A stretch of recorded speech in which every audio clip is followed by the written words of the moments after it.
Vous écoutez la deuxième partie de l'épisode consacré à la Old Alliance. Si vous n'avez pas encore écouté la première partie, je vous invite à commencer par là, ce sera plus facile pour bien tout comprendre. Allez, on est parti!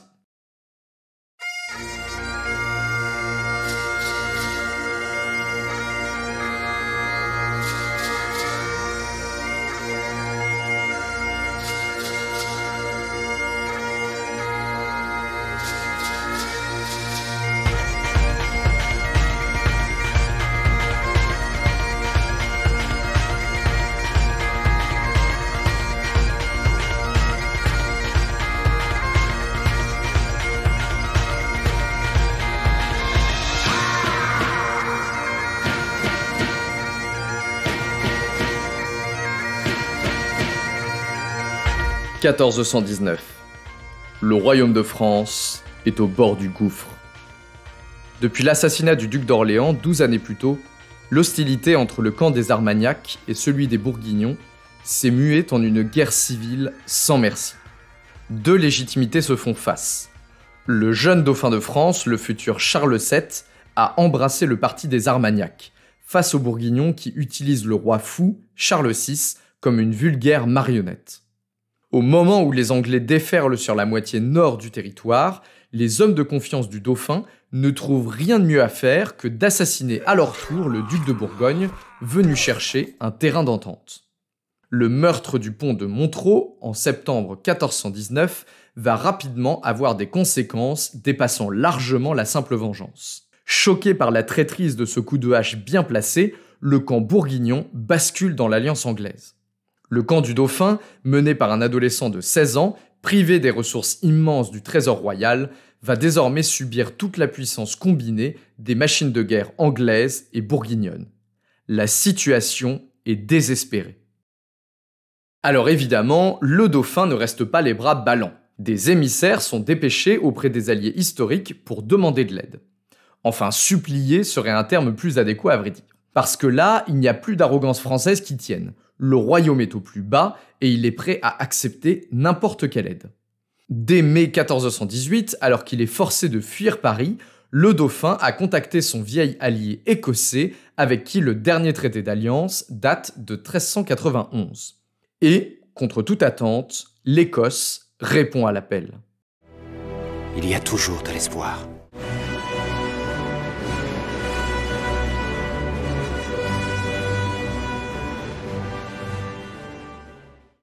Il faut dire que côté écossais, les conditions s'y prêtent plutôt bien. Après la mort du roi Robert de Stuart, celui qui accueille si bien les Français de l'amiral Jean de Vienne en 1385, son fils Robert III lui succède. L'ennui, c'est qu'une ruade de cheval a laissé le roi infirme, et qu'il a le plus grand mal à contenir l'ambition de ses frères, en particulier Robert. Oui, les deux frères avaient le même nom, allez savoir pourquoi. Le deuxième Robert, donc, est plutôt appelé Albany, la plupart du temps du nom du duché qu'il détient. Rapidement, la situation tourne à l'anarchie et les partisans du jeune héritier de la couronne, James Stuart, décident de l'emmener en France pour éviter qu'Albany ne mette la main sur lui. Pas de bol, il se fait capturer en chemin par les hommes du roi d'Angleterre et il va passer les 18 prochaines années de sa vie en captivité auprès de son ennemi. À partir de 1406, donc, Albany devient officiellement le régent du royaume d'Écosse, et le moins qu'on puisse dire, c'est que, jusqu'à sa mort en 1420, il ne va pas déployer des efforts colossaux pour ramener son jeune roi au pays. Côté anglais, justement, les choses ont pas mal bougé également. En 1399, le roi est déposé et assassiné par Henri de Lancastre, l'un des plus grands nobles du royaume, qui monte à sa place sur le trône. Le nouveau roi Lancastre, comme son successeur Henri V, le fameux vainqueur d'Azincourt, ont une obsession en tête, reprendre la guerre avec la France. Assez logiquement donc, à partir d'une grave défaite infligée par l'armée anglaise en 1402, l'Écosse peut rester tranquille. Toutes les forces de l'Angleterre sont mobilisées sur le continent et les froides étendues marécageuses de l'Écosse ne sont plus la priorité. Fort bien, l'ogre, je te propose un marché. Mène cette quête pour moi, et je te restituerai ton sublime marais. Dans l'état exact où il se trouvait? Jusqu'à la moindre touffe de bouillasse vénéneuse. Et les squatteurs? Desquattés sur le champ. La situation est donc propice au lancement d'une petite expédition en France. Pourtant, même si l'alliance est ancienne, rien ne garantissait qu'Albany, le régent du royaume, allait décider de prendre le parti du dauphin. Et oui, car malgré sa petite taille, l'Écosse constituait un vivier de mercenaires connus pour leurs compétences et leur férocité. Or, au début du XVe siècle, les batailles et escarmouches dans le royaume de France entretiennent un marché du mercenaire particulièrement porteur. Et oui, c'est qu'il en faut du monde pour garnir les forteresses et remplir les champs de bataille, d'autant que l'espérance de vie des mercenaires tendait à se réduire significativement. Bref, l'Écosse est courtisée. En 1413, le comte de Douglas avait par exemple servi dans les armées bourguignonnes contre les Anglais et le comte de Mar dans les mêmes armées, mais cette fois-ci contre les Liégeois. Pourtant, c'est bien le parti du dauphin qu'Albany choisit de rejoindre. Bon, pas par bonté de cœur, évidemment, enfin, pas que. En dehors de l'ancienneté de l'alliance avec la maison capétienne, l'intérêt d'Albany était également de rééquilibrer les forces en présence pour s'assurer que le roi d'Écosse resterait prisonnier du roi anglais aussi longtemps que possible. Et puis, l'idée de pouvoir embêter l'Angleterre en se battant dans le camp adverse avait quand même de quoi réjouir les Écossais.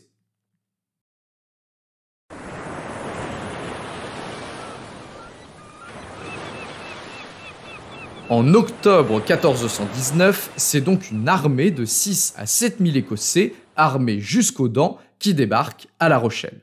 Cette fière troupe est menée par deux grands commandants écossais. John Stuart, qui est le comte de Buchan, qui est l'un des fils d'Albany, et Archibald Douglas, comte de Wigton, qui est de son côté le fils du comte de Douglas.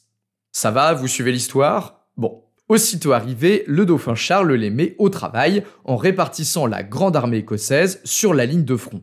Tenir les forteresses du Maine, de l'Anjou et du cours de la Seine au sud de Paris est d'une importance cruciale, car c'est sur cette longue frontière que l'ennemi anglais appuie comme un bélier pour étendre son territoire et déloger le résidu du royaume français indépendant.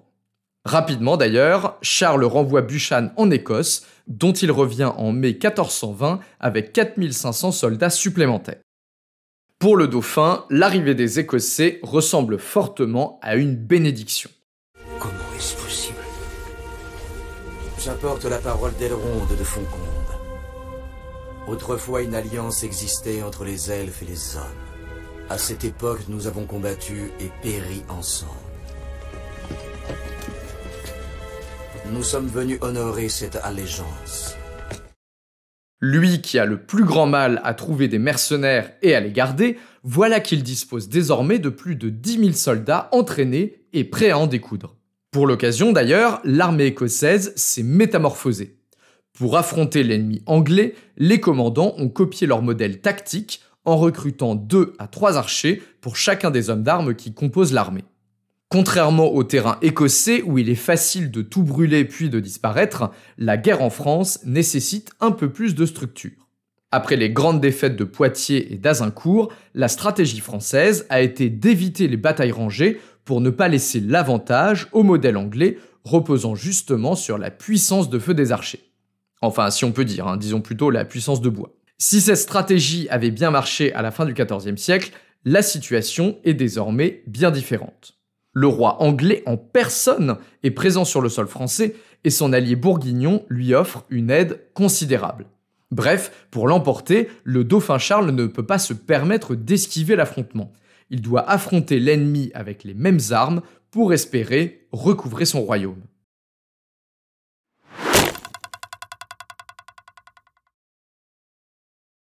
Le printemps 1421 va donner à l'armée d'Écosse l'occasion de son premier coup d'éclat. Après une guerre de siège éreintante au sud de Paris, le roi anglais Henri V décide de repasser la Manche pour passer quelque temps dans son royaume du fish and chips. Il laisse les affaires françaises dans les mains de son frère, le duc de Clarence.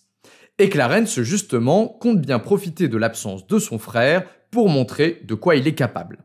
Apprenant que l'armée du dauphin se trouve dans les environs d'Angers, il décide de la prendre en chasse.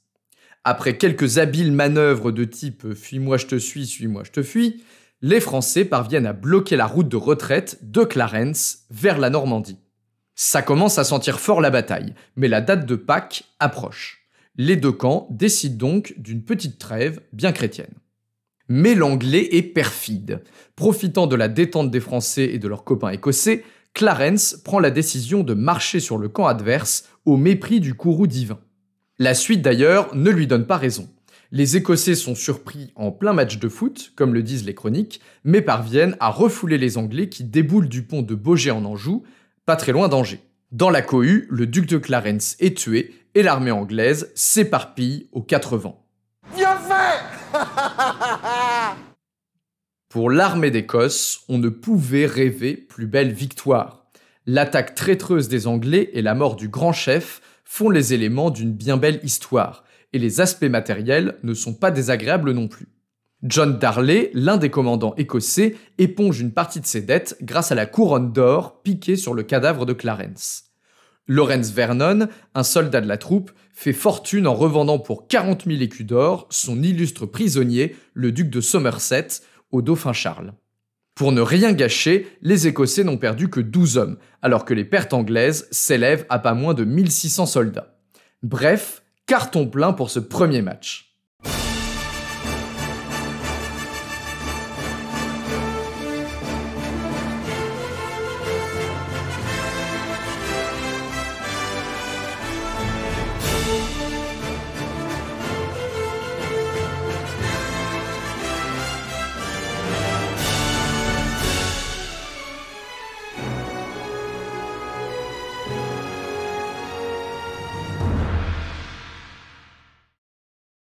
Le dauphin Charles est très content, d'autant plus qu'il devient, un an plus tard, le roi Charles VII. Enfin, sur le papier disons, puisque son père, Charles VI, meurt en octobre 1422, quelques mois après le roi anglais Henri V, mort vraisemblablement de la dysenterie en août 1422. La joie du succès sera toutefois de courte durée pour la grande armée d'Écosse, car les opérations militaires se poursuivent. Le 31 juillet 1423, les forces franco-écossaises subissent une grave défaite contre une armée anglo-bourguignonne à Cravant, aujourd'hui dans le département de l'Yonne. Après l'explosion de joie de la victoire, c'est désormais l'angoisse de la défaite qui saisit le camp de Charles VII. Les forces anglaises sont désormais menées par le duc de Bedford, un commandant intelligent et redoutable, alors que l'armée écossaise est de plus en plus critiquée, tant par les populations que par la noblesse française elle-même. Cependant, le petit roi de Bourges n'a pas le choix. Les caisses sont vides et les Écossais sont les seuls à répondre à ces appels désespérés. Il renvoie donc le comte de Buchan en Écosse pour une nouvelle campagne de recrutement. En mai 1424, une nouvelle armée écossaise débarque à La Rochelle. Ce sera la dernière.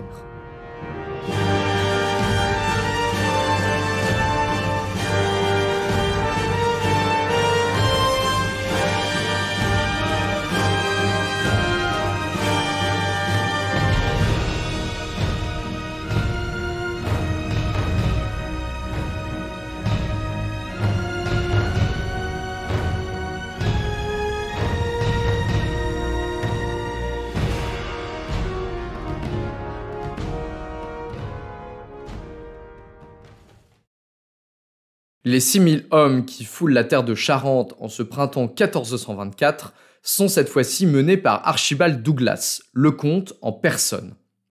Archibald est l'un des plus puissants nobles écossais. Très francophile, il s'est rendu plusieurs fois en France et rejoint ainsi son fils qui servait déjà depuis 1419.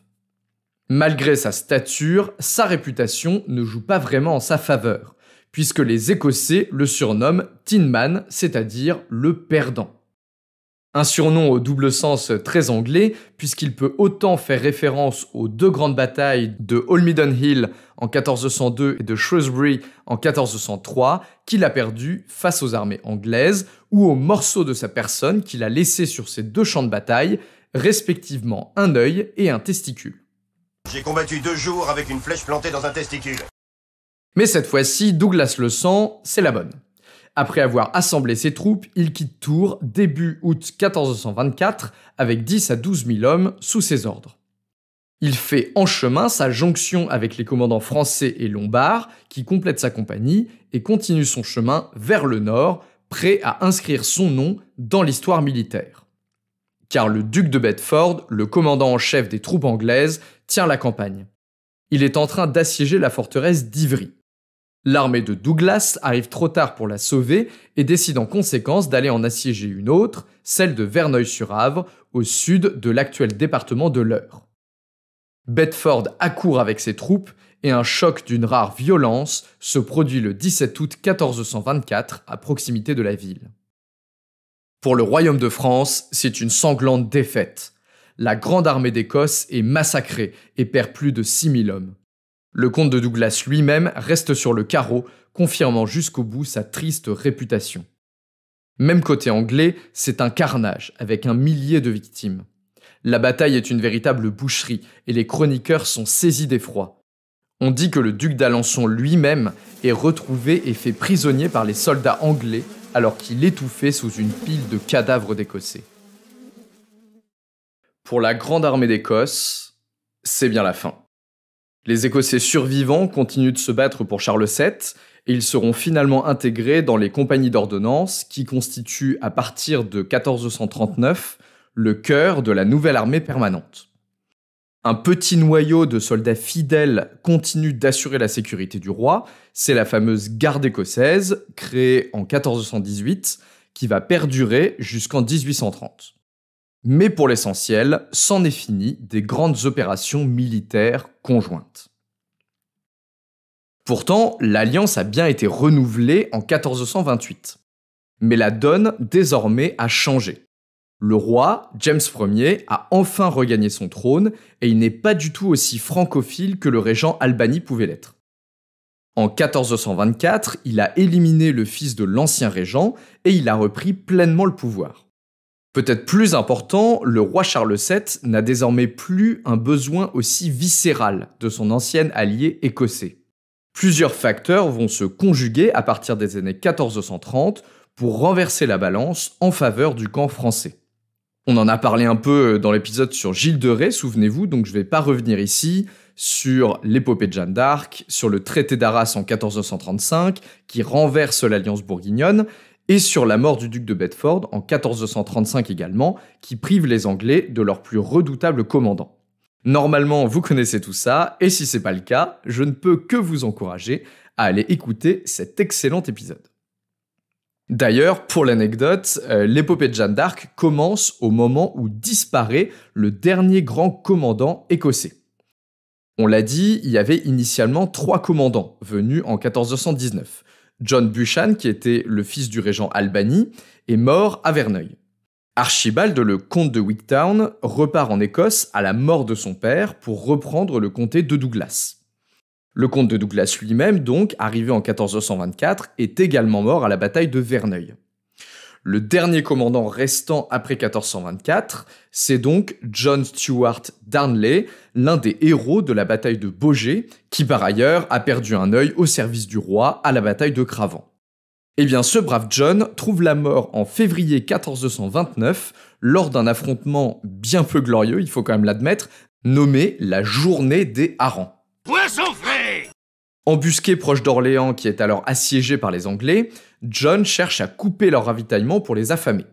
Il saisit alors l'occasion qui se présente sous la forme d'un convoi de harengs destiné aux défenseurs anglais et meurt, transpercé par les flèches anglaises, durant l'attaque. 3 mois plus tard, Jeanne d'Arc et ses copains délivrent Orléans et c'est parti pour la reconquête. Mais cette fois-ci, sans les Écossais.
Alors, grande armée ou pas, les Écossais ont véritablement marqué le paysage français.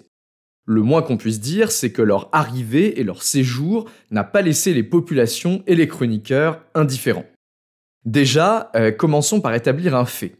L'armée écossaise qui vole au secours du dauphin n'a rien d'un acte de charité. Elle est en effet constituée de mercenaires qui sont en grande partie des soldats du clan Douglas. C'est donc une armée privée qui n'est pas là pour faire vivre l'Alliance, pas uniquement en tout cas, mais plutôt pour gagner sa vie.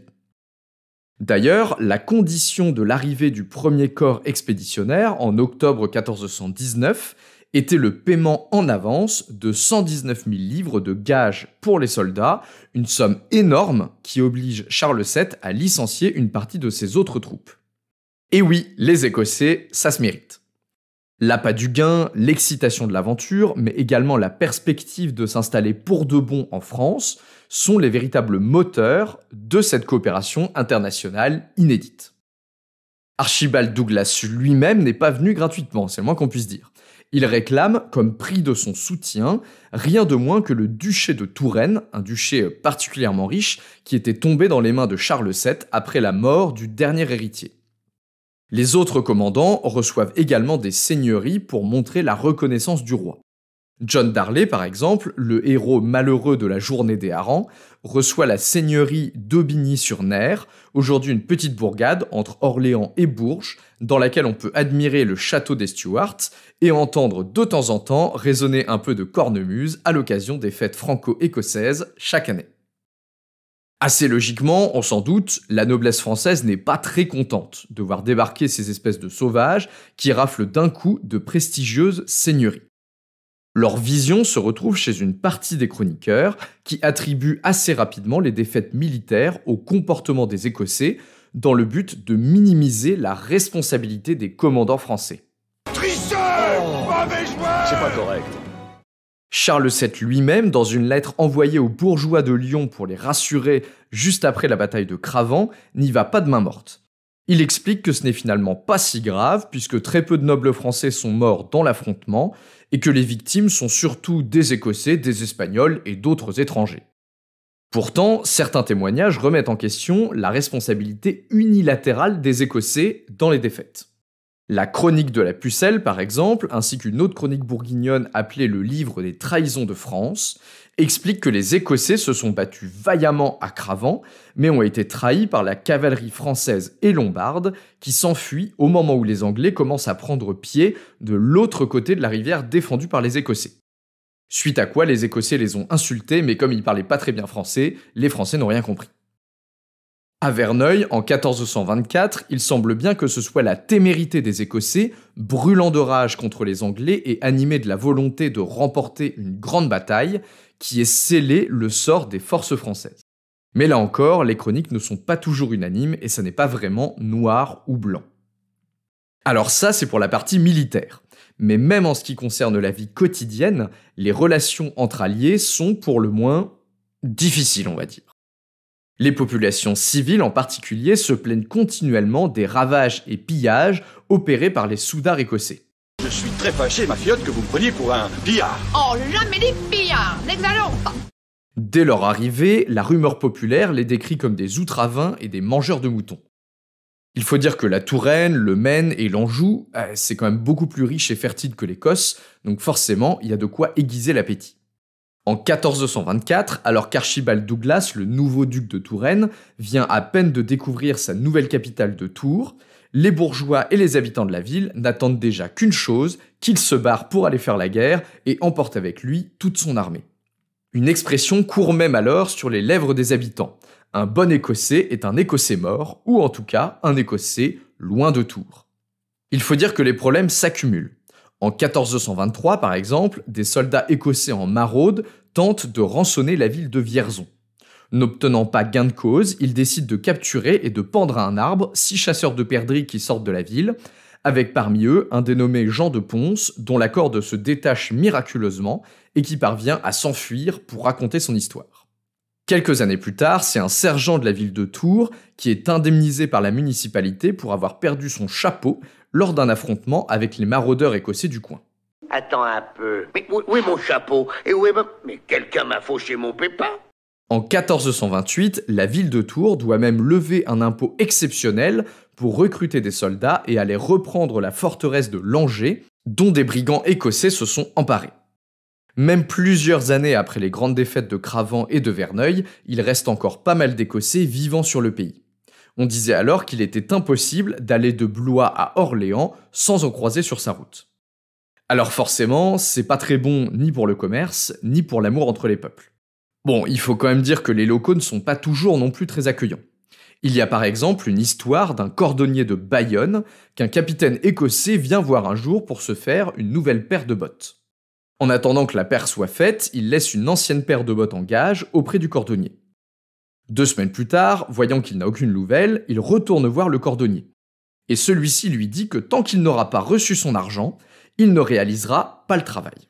Le capitaine essaie de lui expliquer qu'il peut avoir confiance en lui puisqu'il est noble, mais le cordonnier lui rétorque, je cite, « Vilain rigaud d'Escossois, je suis aussi gentilhomme que tu ne l'es ». Piqué au vif, forcément, le capitaine met fin d'un coup d'épée à cette courte expérience multiculturelle. Le pire, en fait, c'est que pour les Écossais, ce qui justifie leur présence joue également contre eux. En effet, si Charles VII est aussi heureux de les recevoir, c'est que les Écossais sont connus comme de valeureux guerriers, âpres au combat, rudes et sans compromis. Mais surtout, et c'est tout le but de l'Alliance, il sait bien que les Écossais vouent une haine sans borne aux Anglais, et qu'ils ne risquent donc pas de renier leur allégeance. Seulement, aux yeux des Français, ce déferlement de haine a quelque chose de malsain. Aveuglés par la présence de leur ennemi héréditaire, les Écossais se jettent dans la bataille avec une énergie féroce, mais pas toujours bien canalisée quand même. On fonce ? On fonce. On a vu que cette férocité était parfois utilisée par les Français pour masquer leur propre incompétence, mais c'est tout de même un fait. À Verneuil, par exemple, Archibald Douglas a fait savoir au duc de Bedford que les Écossais ne feraient aucun quartier, ce qui a convaincu les Anglais d'en tuer autant que possible pour éviter cette sinistre menace. Les Français ont finalement l'impression d'assister à un règlement de compte entre 2 forces étrangères qui utilisent le cadre du royaume pour vider leurs anciennes querelles. Et c'est vrai que les deux camps y mettent du cœur. En 1420, par exemple, alors qu'il cherche à faire tomber les forteresses françaises au sud de Paris, le roi d'Angleterre Henri V amène dans ses bagages son royal prisonnier, James Ier d'Écosse, en espérant qu'à sa vue, les Écossais de l'armée française n'oseront pas attaquer. C'est peine perdue car cette traîtrise renforce encore la haine des Écossais. Après avoir pris Melun cette même année, Henri V force James Ier à assister à la pendaison de 20 soldats écossais capturés et jugés comme traîtres à leur souverain légitime, le roi d'Angleterre. Même en France, à plus de 1000 km d'Édimbourg, le roi anglais ne peut pas prendre la moindre forteresse sans tomber sur un Écossais, ce qui a le don de l'exaspérer. Walter Bauer, un chroniqueur écossais, raconte ainsi qu'au siège de Meaux, en 1422, le roi d'Angleterre, qui est déjà mourant, aurait pesté en disant que « où que je pourchasse les Écossais, morts ou vivants, je les retrouve jusque dans ma barbe ». Un peu comme un genre de parasite qui gratte, en gros.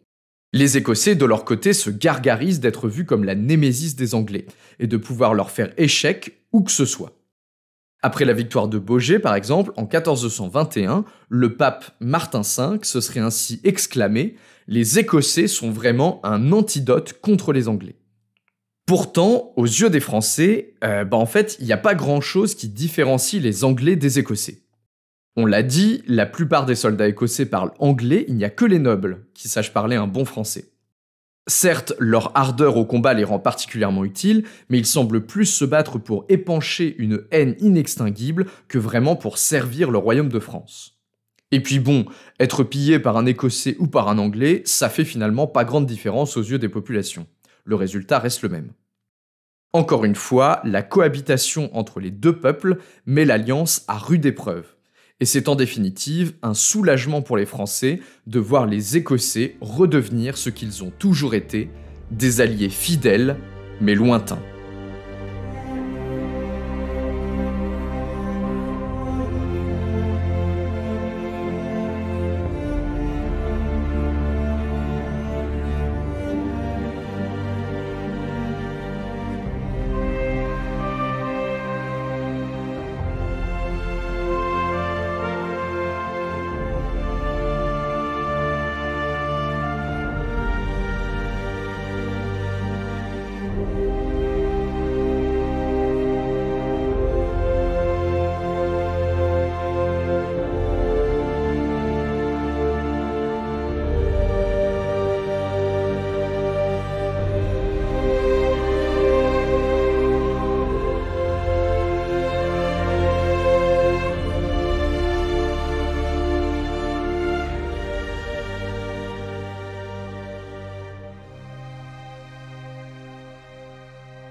Malgré les déconvenues des Français en Écosse et des Écossais en France, l'alliance n'est pas morte.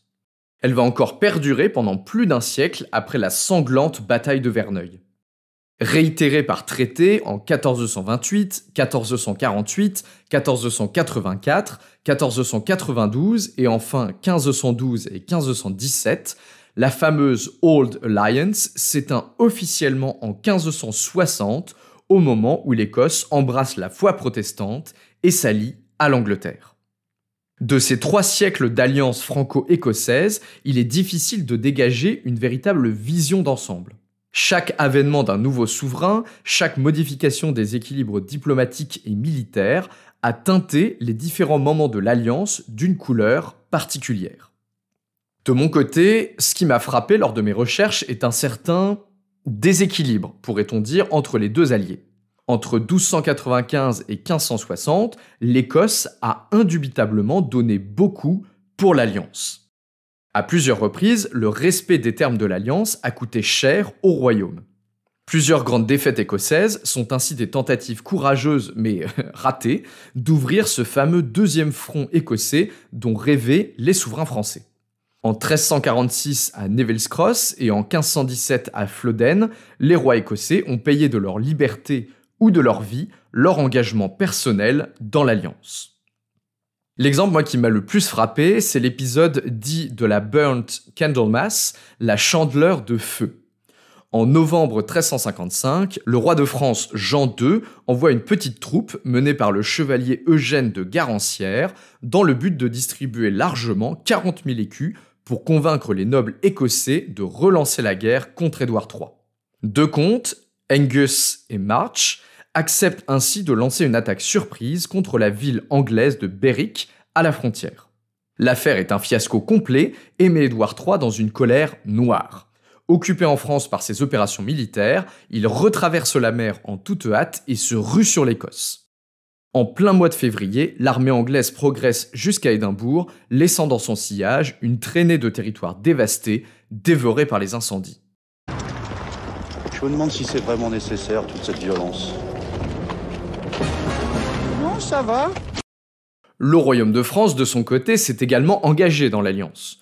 Plusieurs expéditions, quoique de faible ampleur, ont eu lieu en Écosse au cours du XIVe siècle, et les rois de France ont fréquemment défendu les intérêts de leur homologue écossais, soit en l'accueillant pour fuir l'envahisseur anglais, comme les rois Jean Balliol et David II, soit en l'aidant à trouver des partis pour leurs fils et leurs filles en âge de se marier.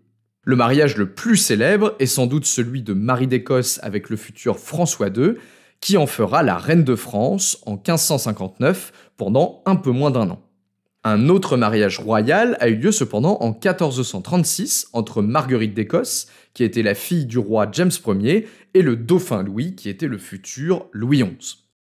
Une union pas vraiment placée sous de bons auspices, puisque le jeune Louis néglige son épouse, qui meurt finalement de la tuberculose en 1445.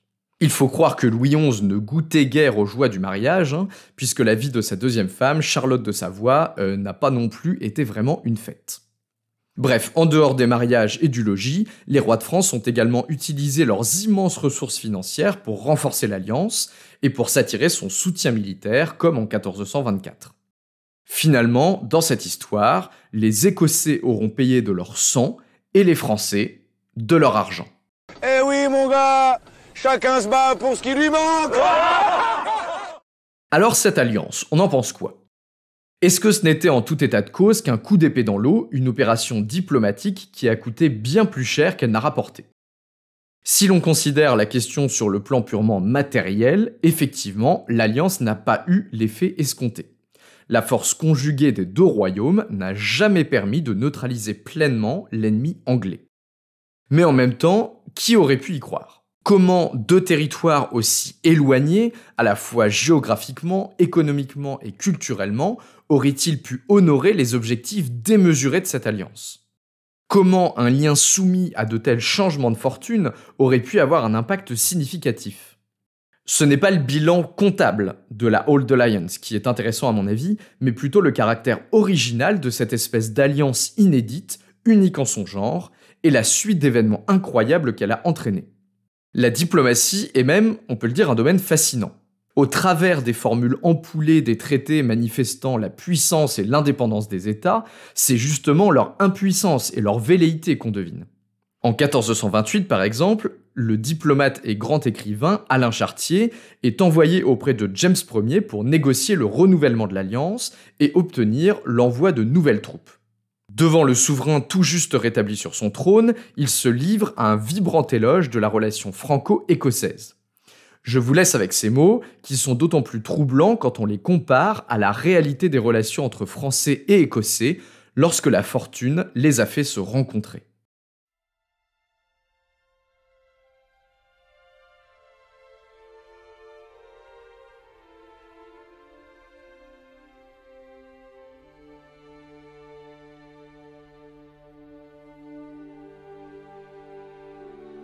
Majesté, ne quittez pas votre vieil ami, car le nouveau ne lui sera pas semblable.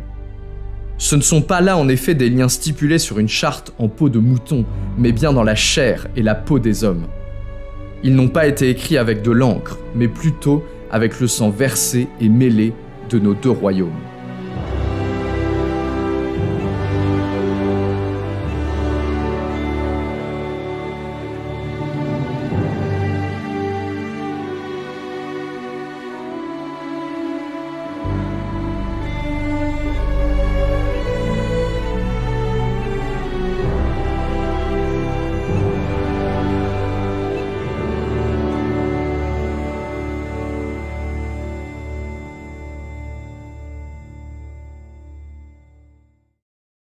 Merci à tous d'avoir écouté cet épisode du Moyen-Âge dans tes oreilles jusqu'au bout.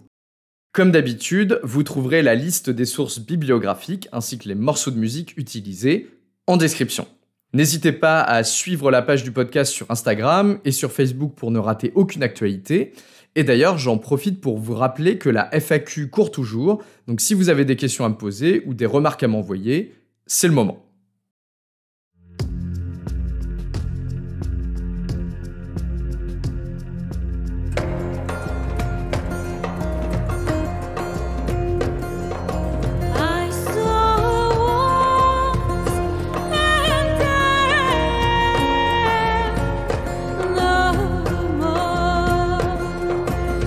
Dans le prochain épisode, nous prendrons la mer avec les marchands médiévaux en direction de leur comptoir d'outre-mer. Nous les suivrons à la découverte de nouvelles routes commerciales pour comprendre ensemble comment, dans cette société médiévale casanière et naturellement méfiante de l'étranger, ces hommes courageux ont bravé les incertitudes des voyages au long cours, du climat et des brigands pour construire à travers l'Europe, l'Asie et l'Afrique les premiers empires commerciaux. Nous verrons comment, à coups de sacs d'épices et de pièces d'or, à coups de contrats sur parchemin et de vastes réseaux épistolaires, ces intrépides voyageurs ont créé les bases de notre économie moderne. À la prochaine!